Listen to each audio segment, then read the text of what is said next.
This is MINX, and you're watching the Bee Shine.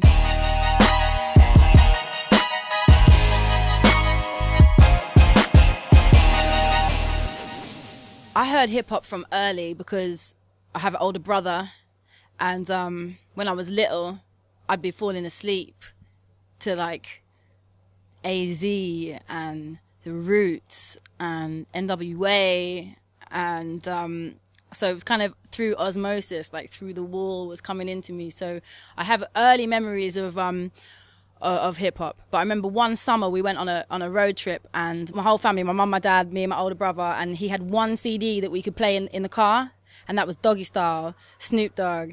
And it was so explicit and terrible, but like my parents were vibing, and I thought it was magical. Like, so that was probably one of my earliest hip hop memories.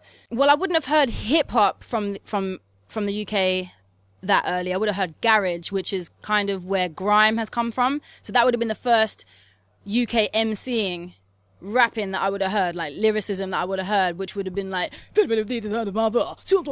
like fast stuff, kind of like when people rap over like jungle or drum and bass or something like that. But it took me a while to get into the UK scene, but it's very, very good. The UK scene is very kind of classic, and they keep the boom bap feel alive. There's a lot of rap and hip hop that I can't connect to.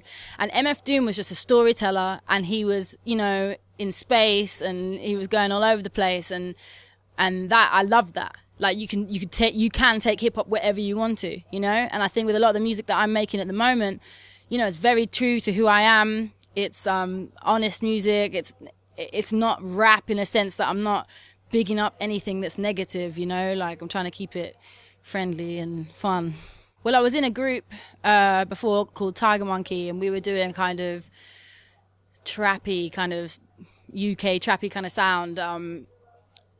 But I wasn't really enjoying it because it wasn't really what I love, which is kind of boom bap and like, you know, early 90s hip hop. But when I came to New York, and I met my manager, who's basically just changed my world, that is when things started changing, and I started to be like, all right, you know, and to know that I can come to New York, and New York was sorry, can I say that? New York was vibing off my rap skills, you know, like this is the birthplace of hip hop.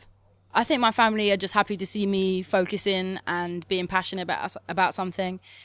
I think both my parents are actors. I think they wanted me to act, but I think I might be just really bad at that. So but I love writing what I feel and what I think, and being able to, you know, perform that to people is such a beautiful thing. It's a therapeutic thing, and it's the best feeling. So in that sense, as performers, my parents themselves, they're happy to see me performing and being happy and writing, you know, and being creative and smiling in the process. Like just being able to create something from nothing.